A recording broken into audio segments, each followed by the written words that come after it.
ദൈവത്തിൻ്റെ ആത്മാവ് നമുക്ക് വ്യക്തമായി മനസ്സിലാക്കി തരുന്ന ഒരു കാര്യമുണ്ട്.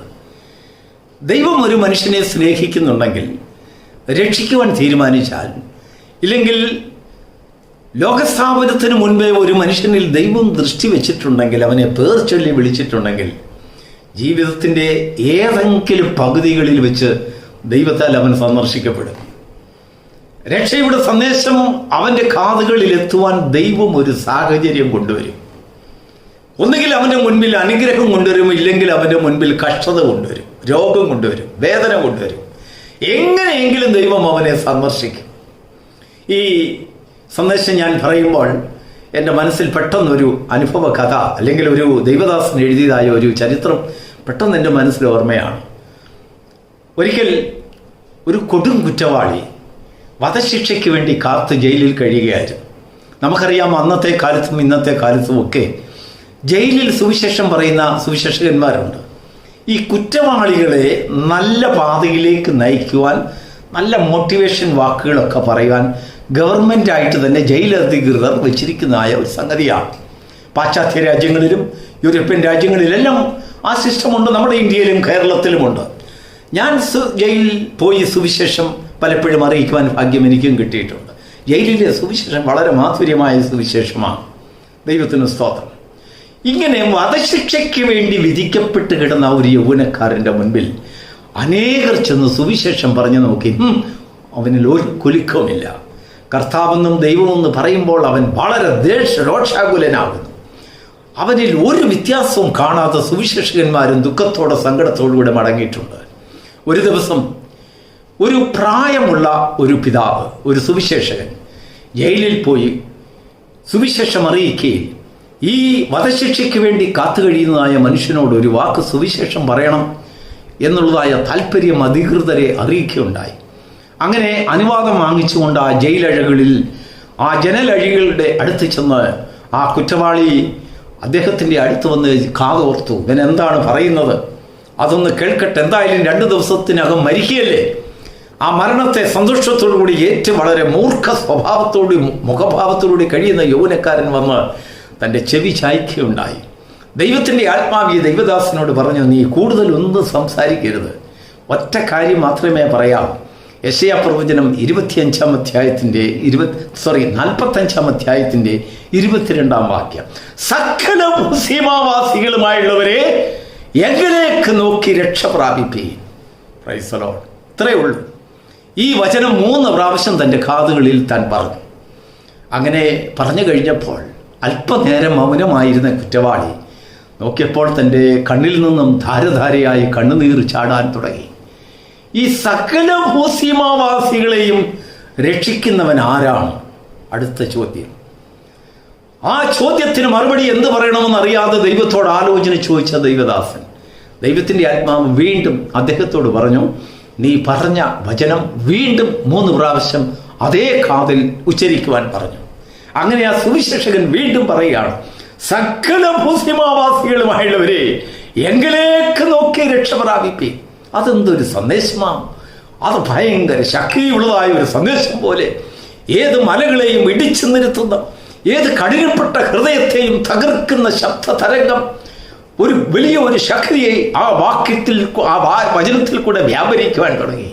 ആ കുറ്റവാളിയുടെ ഹൃദയം തകർന്നു. ഈ സകല ഭൂസീമാവാസികളെയും രക്ഷിക്കുന്ന കൂട്ടത്തിൽ എന്നെയും രക്ഷിക്കുമോ എന്ന് തനിക്ക് അന്വേഷണമായി. എന്തിനു പറയുന്നു? അല്പനേരം സുവിശേഷം പറഞ്ഞതിന് ശേഷം അവനെ ജയിലറകളിൽ നിന്ന് രക്ഷിക്കുവാൻ ആ സുവിശേഷകന് നിയമാനുസൃതമായിട്ടുള്ള കഴിവുകളൊന്നുമില്ല. പ്രാർത്ഥനയോടുകൂടി അദ്ദേഹം മടങ്ങി.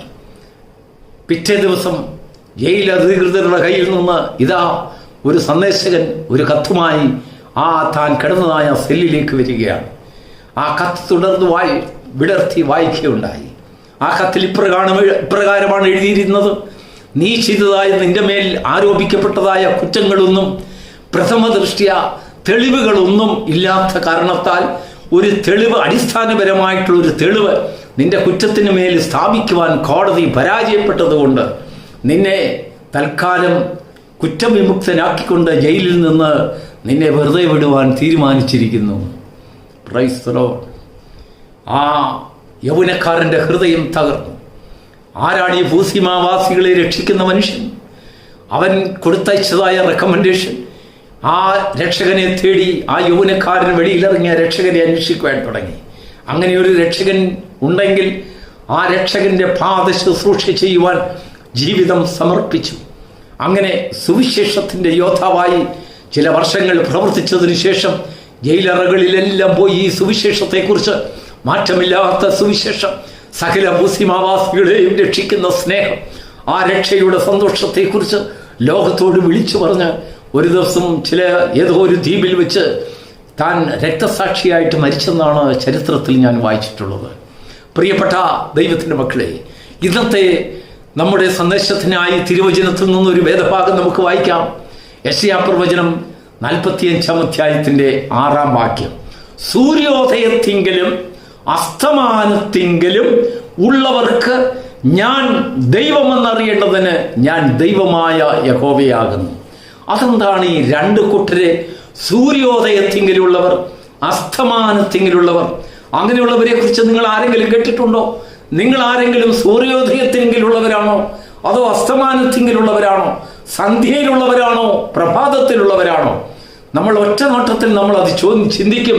ഒരുപക്ഷെങ്കിൽ പാശ്ചാത്യരെ കുറിച്ചും പൗരസ്ത്യരെ കുറിച്ചും പറയുന്ന വചനമായിരിക്കും. അല്ല, ദൈവത്തിന്റെ വചനം നമ്മോട് പറയുന്നത്, ലോകത്തോട് പറയുന്നത്, സൂര്യോദയത്തിങ്കിലുള്ളവരുണ്ട്, യൗവനത്തിലുള്ളവർ രക്ഷകനെ കണ്ടവരുണ്ട്, അവരുടെ രക്ഷകനായി ദൈവത്തെ അംഗീകരിച്ച് ദൈവത്തെ സ്നേഹിക്കുന്ന ചിലരുണ്ട്. ജീവിതകാലത്തിന്റെ ആരംഭം മുതൽ ദൈവത്തിൽ ആശ്രയിക്കുവാൻ ഭാഗ്യം ലഭിച്ചവരുണ്ട്. എന്നാൽ വേറെ ചിലർക്ക് ആ ഭാഗ്യമില്ല. കുറ്റവാളികളായി ജീവിതത്തെ തകർക്കപ്പെട്ട് സുവിശേഷത്തിന് വിരോധികളായി, കുടുംബത്തിന് വിരോധിയായി, ഭാര്യയ്ക്ക് വിരോധിയായി, ഭർത്താവിന് വിരോധിയായി, കുഞ്ഞുങ്ങൾക്ക് വിരോധിയായി, അല്ലെങ്കിൽ വേണ്ടപ്പെട്ടവർക്ക് വിരോധിയായി, നമ്മുടെ ദേശത്തിനും രാജ്യത്തിനും സഭയ്ക്കും ദൈവമക്കൾക്കും സകല ഭൂസീമാവാസികൾക്കും എതിരായി, അവർക്ക് ശത്രുക്കളായി, അപമാനമായി, ശാപമായി, ദൈവത്തിന്റെ മുമ്പിൽ കുറ്റവാളിയായി, സകല മനുഷ്യരുടെ മുമ്പിൽ കുറ്റവാളിയായി ജീവിക്കുവാൻ, ജീവിതം അവസാനിപ്പിക്കുവാൻ വിധിക്കപ്പെട്ട ചില ജീവിതങ്ങൾ. അവരുടെ ജീവിതാവസാനത്തിങ്കിൽ അവർ രക്ഷയ്ക്കായി അവർ ദൈവം മുൻകണ്ടവരാകിയാൽ ജീവിതത്തിന്റെ ചില അവസാന ഭാഗത്തിങ്കിൽ ദൈവം അവരെ സന്ദർശിച്ച് എത്തുന്നു, അവരെ തേടി എത്തുന്നു.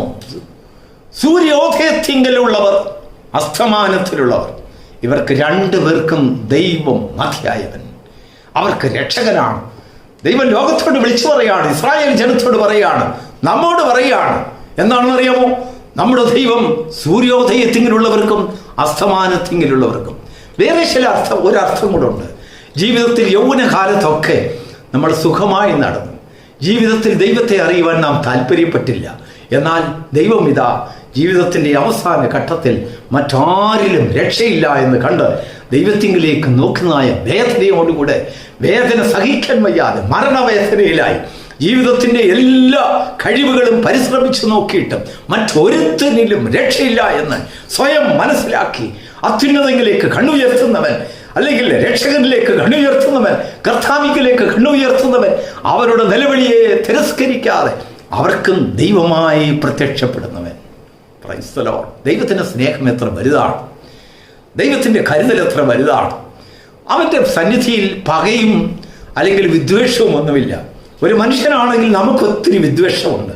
നമ്മുടെ യൗവനകാലത്ത് അല്ലെങ്കിൽ നമ്മുടെ ചില ജീവിത ശ്രേണികളിൽ നമ്മളോട് ഉപദ്രവം ചെയ്തവരോട് നമുക്ക് വിദ്വേഷമുണ്ട്. നമുക്കവരോട് മിണ്ടാൻ തന്നെ വളരെ കഷ്ടമാണ്. ചില വിശ്വാസികൾ ജീവിച്ച ചില പ്രയാസമുണ്ടായതിനു ശേഷം മരണാവസാനം വരെയും മിണ്ടാതെ മരിക്കുന്നവരുണ്ട്. അവർ വിദ്വേഷം പറഞ്ഞു തീർത്തിട്ടേ ഇല്ല.